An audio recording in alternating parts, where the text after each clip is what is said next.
not really starting yet, so some people were kind of panicking, ready to sit down. But I was looking for a metaphor for things that matter to. So we were in the Ericsson building, right? And in the Ericsson building, they had concurrency just nailed down. I was thinking earlier workshops that I had attended.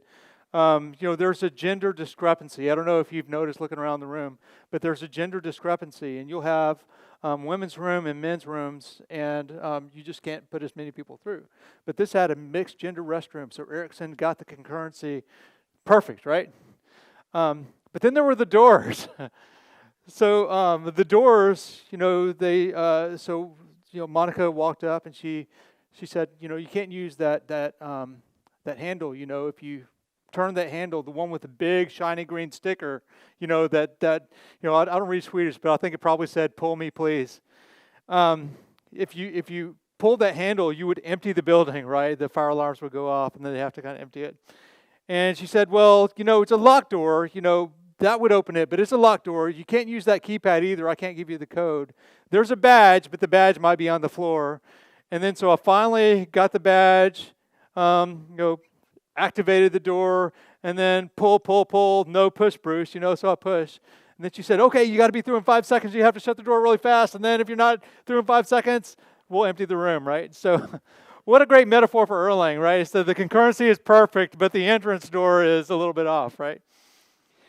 So this talk is called Things That Matter. For those of you who don't know me, my name is Bruce Tate. I wrote a book called 7 Languages in 7 Weeks. I'm a bit of a language geek.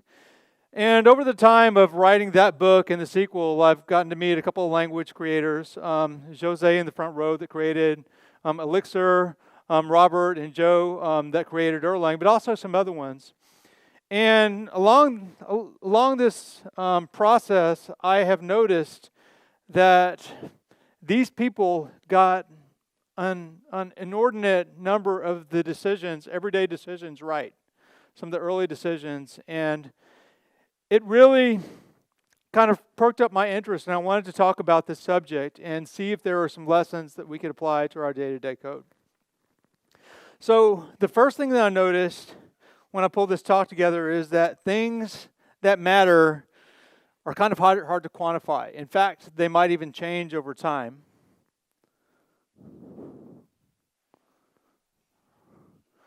Well, that's not Joe or Robert over there.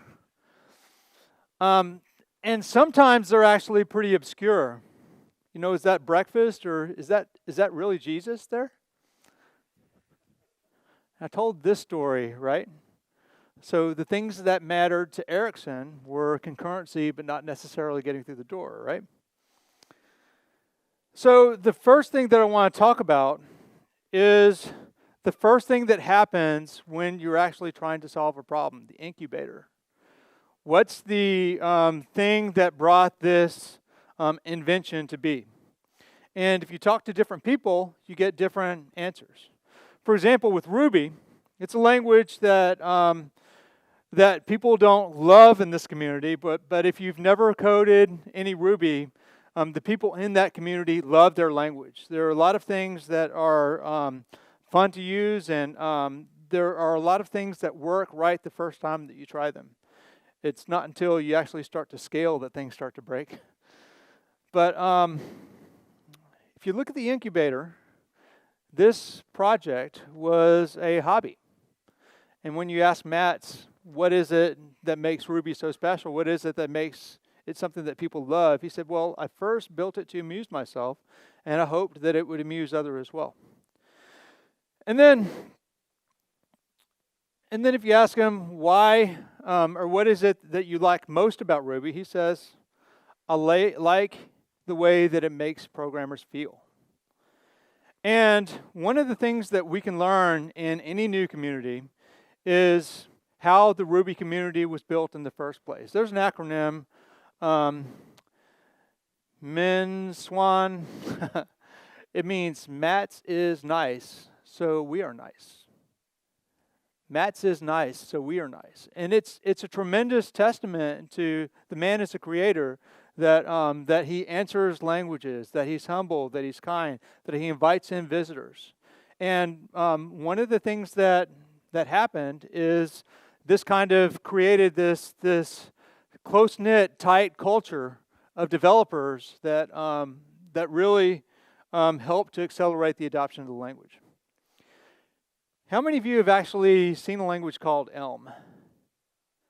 How many have actually used it in anger? So what did you notice about the adoption in Elm? Anybody? What are some things that made Elm especially accessible? Did you think it was, who hands up again if you used Elm? How many of you thought that it was a particularly accessible language? Wow, so that's not an answer I expected to get. So normally when I ask for hands among Elm users, one of the things that they notice first is how accessible, how easy it is to get started with the language. And once again, it's part of the incubator. It's one of the things that Evan was trying to solve when he created the language in the first place. So this is what he said. He said, many functional folks have a way of saying extremely interesting and useful things in a totally inaccessible way, right? And his mission in life was to fix this. And it wasn't just a programming problem. It was a problem of trying to look at the world in a different way, of trying to take these academic lessons from functional programming and apply those into a programming environment. And to him, the theory is not enough. It's not enough to be theoretically better. Elm wants to be demonstrably better. And I think that if you look at the overall experience when you're getting started with reactive programming, functional programming, these are inherently different things, but they're dramatically simplified within the Elm language. If you look at the Lua language, which is a pretty special language for embedded systems, Lua was created to solve one simple, small, focused problem, and that's the problem of being a good configuration language. And actually, when I started putting this talk together, we gave a panel. Some of you were there in San Francisco. And some of the panel members were Jose and Guido, who created Python, and Robert Verding, who obviously created or helped create the Erlang language, and John Hughes. And John briefed us on the history of Haskell and talked actually pretty frankly about the process of what was in his head when they were going out to create this academic language for functional programming. So he said that one of the things that was really difficult for them was that if you looked at functional languages and you looked at languages that had eager evaluation, like Erlang, there was really academically one language that everyone could point to. That was ML. And if you were working within the ML family of languages, you were pretty lucky because you had a common language to talk about things and to reason about things. But on the lazy side, they weren't so lucky. He actually said that there were as many languages as there were researchers. And there was one language in particular that they were all watching, and that was Miranda. And the Miranda language was actually private, and they approached the David Turner, the creator of Miranda, and said, "Can we use this as the research language on the lazy side?" And he actually said, if he said yes, there would be no Haskell today. So he said that from an incubator perspective, they had a target to point at. They said that our goal was to be not Miranda, but like Miranda. Right? If you look at Clojure, the goals were very specific. We've seen many Lisp dialects come and go.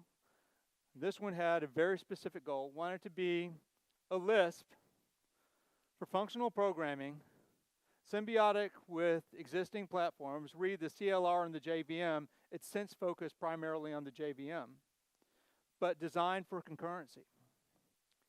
So it's pretty interesting that this list of languages, if you asked the creators what they wanted to create, they could tell you very concisely what those things were. And if you look back across that list of languages, that early incubator very much defined the experience of the language. Just for fun, I wanted to do one more.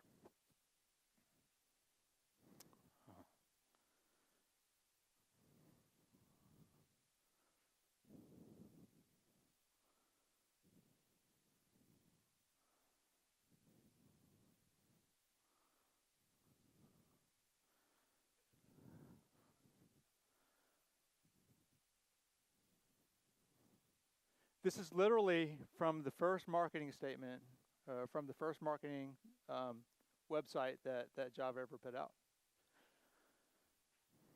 And then I thought, and I didn't know what to think. And then I knew what to think, right? So think about the incubator. Okay, the second thing that I want to talk about is the community. And the idea of the community to a programming language, especially a new programming language, has changed over time. And this is what I mean. So think all the way back to the 50s. Those of you who can, check your history books for those that can. There's a Fortran and COBOL. If you think about this time, all of these things were stacked against the creation of new programming languages. There was a pretty small population of potential users. There was a relatively small pool of problems that we'd imagined that we could solve with programmers. There was a relatively fixed access or controlled access to information about the new programming languages. And the investment for creating a new language was actually very, very high. Right? And then if you think to the next generation, if you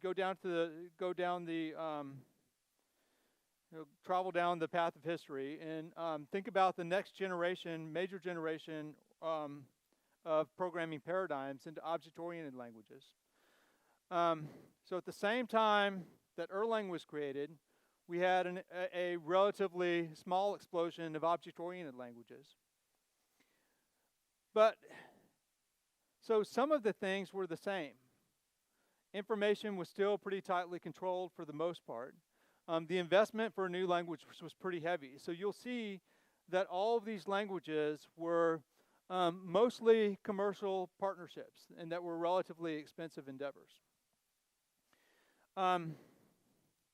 But the population of programmers had grown, and the number of problems that we were solving with computers had grown pretty significantly, right? So the shift of the economy has changed, so the idea of what a community is has changed. But if you look at this list and think about the commercial investment that's behind every single one of those languages, and then contrast it with this list, the story is very, very different, right? All of these languages started as pretty small individual teams. All of these languages are on somebody's radar for doing significant things, some less than others. But all of them have achieved some level of success.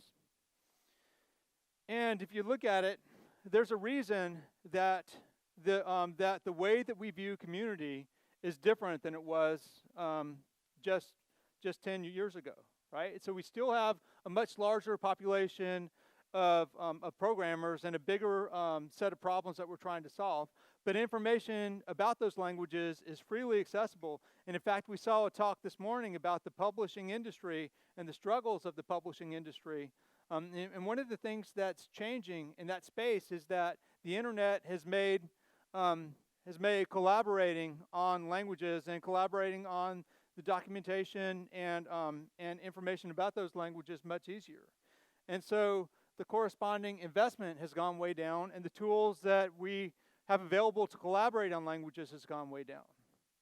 So from an incubator perspective, from a community perspective, the investment that's required is much, much lower, and we're seeing more languages thrive as a side effect.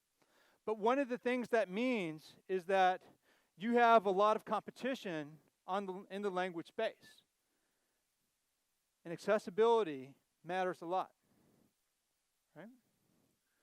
So we talked about the community that Matt's built when the Ruby language was created. It still wasn't tremendously popular right out of the bat, but it did get enough of a controlled, a nice, healthy incubation period where we could build a kind community to the point where somebody found it, built the Rails framework. And one of the things that the original Rails team got right was the accessibility. There were articles about how to build a blog in 5 minutes. There were tools for, there was a package manager for delivering software. There were tools for building things very quickly and integrating Ruby in the overall build system. The tooling was beautiful for new users, and the community was primed to support those new users as they emerged. And actually, many of those lessons are being heeded in the Elixir community. So how many of you were here last year for Garrett Smith's talk on why the cool kids don't use Erlang? Right? And how many of you stayed in the same room for Eric's talk about the tooling around the Elixir platform? It was a pretty stark it was a pretty interesting symbiosis between those talks, right? So almost all of the things that were barriers for adoption from the tooling perspective were being handled, were being addressed by the people on the Elixir team. And the reason is that there's some experience from the Ruby community actually in that Elixir team. And I'm not saying that we want Erlang to be another Ruby, but I am saying that we can watch some of the lessons from the Ruby community as far as language adoption. And if you look at, so I mentioned Elm, and Elm as a language that was pretty approachable. This is one of the things that I mean. When you go to learn Elm, if you were to log on, one of the things that you'd see is a big button that says Learn. And when you press that big button that says Learn, you have examples. And if you press one of the example buttons, you might see one that says Chart. And then you see some code on the left-hand side, and then you see a result on the right-hand side. You can change the code, press Compile, and then you can see the results change on the right-hand side. Right? So there's no barriers for adoption there. I can sit down, I can start to learn, I can start to experiment with Elm and make a decision about whether this is something interesting to me or not, right off the bat. So I think the lessons are two. One is to know who your audience is. And second, pay attention. Right? Accessibility really matters. Okay, the next point that I want to make is that good language designers are opinionated. They take stands, right? And sometimes the stands are about something minor, like syntax. Pardon the bad pun. Continuing a bad pun. So one of the stands that I might take is that syntax might make users more productive. And in fact, you might not be surprised to know that Ruby builds in a lot of syntax and takes this individual stand. And it does shape the overall experience in the language, right? There are some other syntax bets that I can make. I don't have to take this one if I'm to make a unified stand.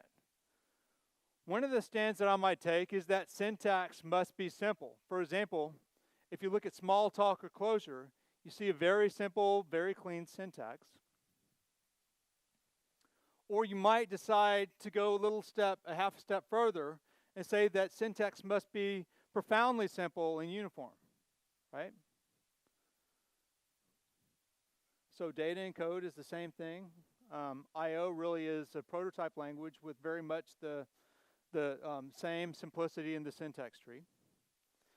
Or you could say, hey, wait a minute. Lisp has said that most of the value from a clean syntax has come from data and code represented in the same thing. You might say, well, wait a minute. That gives me value within the syntax tree, but I can have a beautiful, clean, and simple syntax tree and gain the same advantages even if I have a significant amount of sugar in my implementation. And that's the bet that's made from Elixir, right? You might make another bet. You might say that syntax has a profound impact on the language from a market share perspective, right? And we've seen that a couple of times in Java and JavaScript. In fact, we've been, as a programming industry, we've been dominated by C-like syntaxes for 30 to 40 years. Right?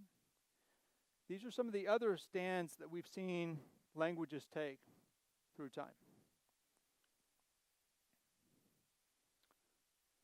So Haskell decided they wanted to be a functional language, but being a functional language wasn't enough. They wanted to be a lazy functional languages.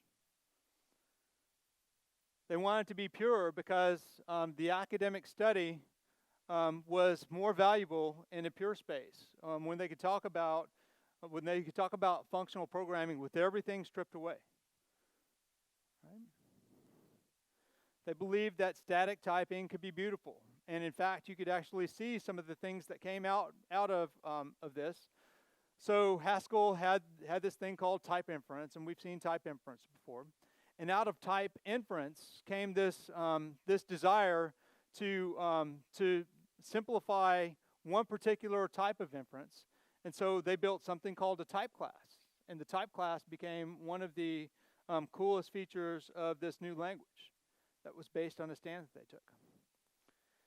And I think Erlang is a language that we all love because some of the stands that were taken early on in the evolution of the language. Make concurrency simple. In fact, when I see Java developers read Erlang for the first time, many of them nearly fall out of their chair. And they say, well, wait a minute. You're creating objects, you're creating processes like I create objects. This is what message passing is supposed to be like, right? And this is with a concurrent system that they were conditioned to think of as something that was inherently complicated. And, my shirt has a stand, right? Keep calm and let it crash. Have you guys heard about the story of Francesco and his team getting onto the plane when they're all they were fresh out of the San Francisco conference? They had the Let It Crash t-shirts on. I think maybe that's a Swedish thing. Erlang okay, Volvo's okay, airplanes not so much, right? So Elm, I think it's a great language for taking stands. Elm that builds in the theoretical ideas of reactive programming to something and takes those ideas to the browser, right? And so Elm shares a little bit more history or a little bit more motivation with the Erlang community. They both believe the callbacks suck. Right? So I think it's important to make a stand. So the last thing that I want to talk about today is the idea that that languages need to be able to adapt. They need to be extensible. And the way that this happens can vary widely from language to language, but the way that this happens strongly shapes the character of the language that you're working in. Right? So if you think about inventions through time, some of those inventions are built on by other inventions. Right? The gear to the wheel to the printing press, electricity to the transistor. And if you think about it, we're trying to accomplish the same things in code. We want to take simple, pure idioms. We want to surround those with common abstractions so they could fit together in greater ideas that can be shared across time or across problem spaces.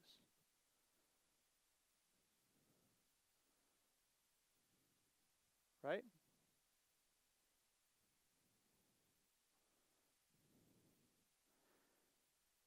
And if you look at the capability of metaprogramming, then there are levels of metaprogramming. There are things like parse transforms in Erlang or bytecode enhancement in Java. There's a much more dangerous but fun form in Ruby. I don't know whether to laugh or cry here. Read that for a little bit. I'm redefining string, redefining nil class, and redefining object on the fly. Opening up the class, dumping whatever into it that I want so that I can do this common thing, right? You know, there's a more extreme form of the same thing, right? So for those of you who haven't seen it before, this is Lisp code. Means add 1 to 2. It's also a Lisp macro. This version can be executed. This one won't be executed. And so you could treat that code, you can reason with it just like you would reason with a program, right? And you can change it. And you can dump whatever stuff in there that you want to, right? Is that a good thing? Is that a bad thing? What it is a stronger abstraction. We're letting the user run with scissors. And the philosophy that you use is going to be pretty dramatically different. Here's an example. In Erlang, how many of you have written code that looks like this? Well, most of you, right? This is a task, right? So I'm spinning something out. So I'm doing some work, spinning something off, and then waiting on the work a little bit later on, right? That's Jose's code. Indian food on the way. Thanks, guy. In Elixir, we're able to distill those ideas into something that's a little bit more focused, right?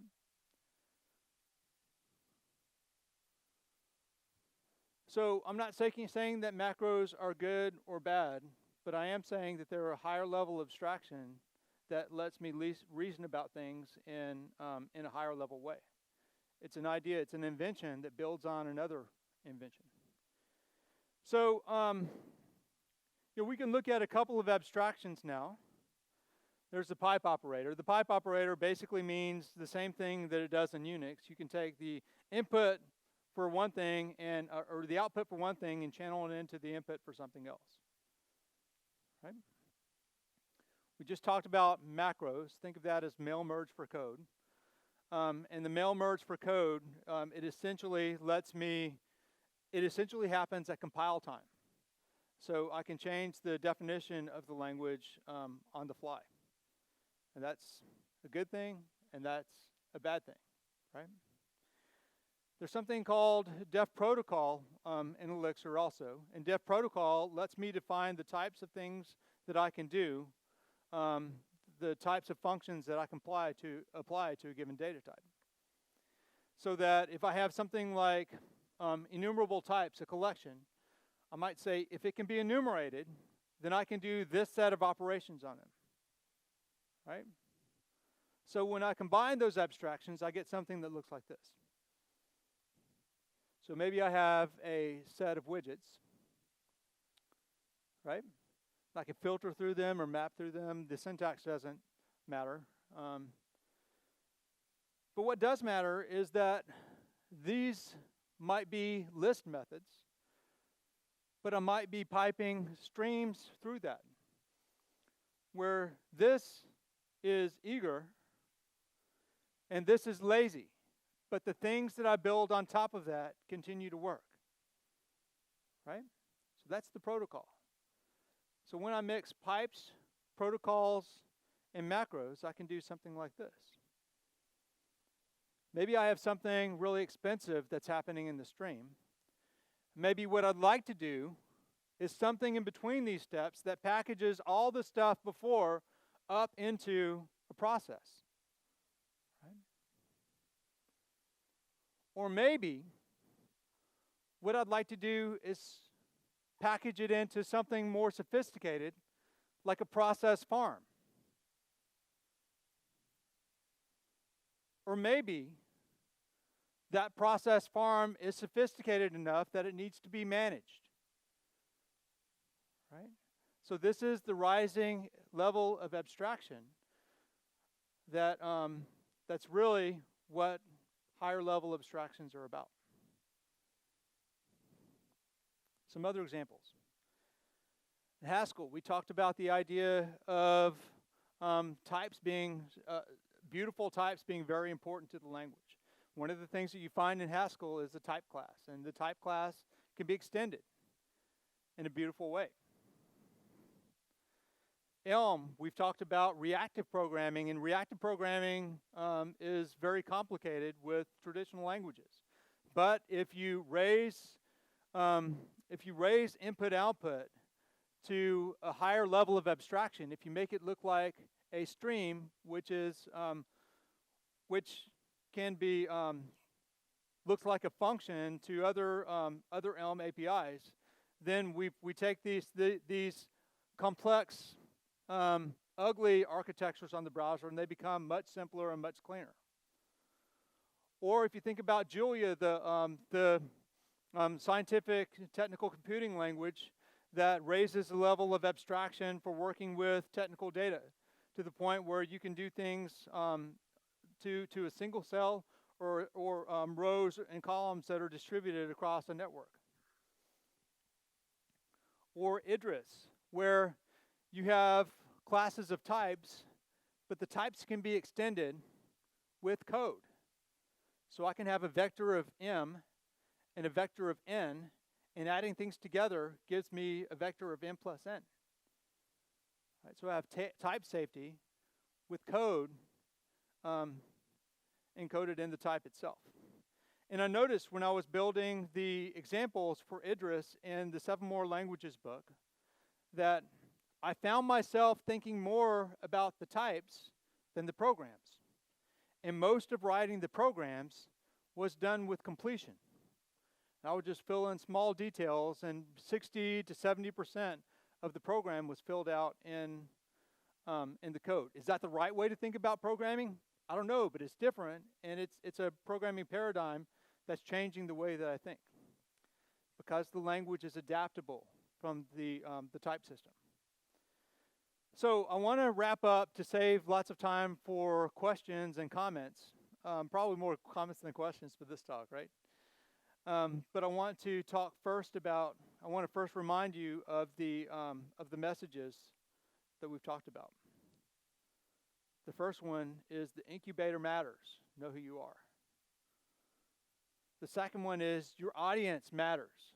Know your customer. The third one is you will make a much better product if you focus and take a stand. And the last thing is that the way that you enable the world to extend what you're doing will shape your success or your failure. Questions and comments? Questions? Over here. Have a microphone. There you go. Is it on?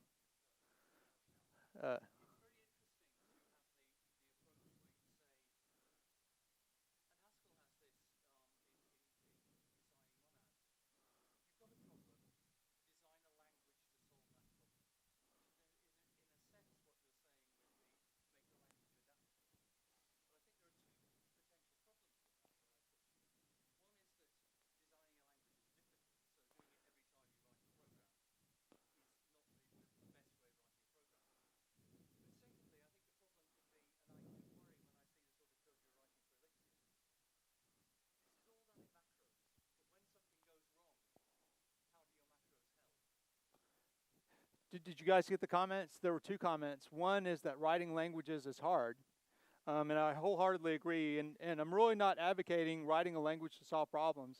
I'm sorry that wasn't clear. That's my mistake. the talk was talking about looking at the decisions that language creators have made and learning from those decisions. So thank you for that.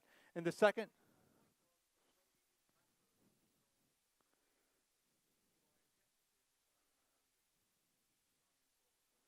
oh, okay, I see. So creating a language allows me to extend, or creating a macro allows me to extend the language on the fly, and that can be difficult to understand and difficult to maintain. And that is absolutely 100, 1000% true, right? So when you have a language, it allows your users to run with scissors. And your users, heck, this idea of letting even language creators run with scissors is a dangerous one. And you can argue that that this feature has suppressed or even almost killed Lisp over the years, right? Because there are so many variants of Lisp that have popped out. But the languages that have macros built in are building with higher levels of abstraction, so those languages tend to progress very rapidly. So what I'm saying is that it's a double-edged sword. You know, if you talk to the Clojure guys, they say the first rule of macro club is what? What's that? Say it louder. The first rule of macro club is don't use macros, right? And there are some audiences that I could say that to, and they would shout that back to me, right? And then right after that, the Clojure guys say, but if you do, but if you do, this is how you do and the good that can come of it. So great comment. 100% agree. It's dangerous. It's useful too. So other questions or comments? Yes.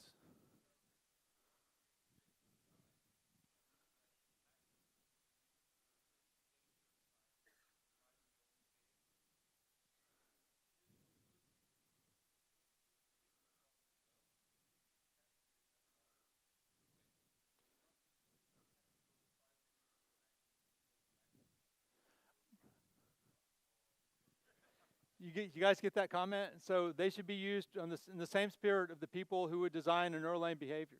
And I think that that's a great analogy. And in fact, if you look at the overall ecosystem within a language, it's only the top few percent of the people in a language that that write macros, right? So, but it does enable me to do things like create a language that's more expressive for solving particular problems, like process flows and, you know, the example that we walked through, where maybe I want to pipe things through a single function right now and expand that to processes or process farms or something managed with OTP in the future. And in fact, the Elixir core thing, the core team, they're working on abstractions like that. So I didn't do this this part of the talk justice. If you want to see a much better view of that part of the talk, attend Jose's talk at what time tomorrow? 12:10. Can somebody look it up for me? 11:50. Almost shortchanged you by 20 minutes. Any more questions, comments, insults? Thank you.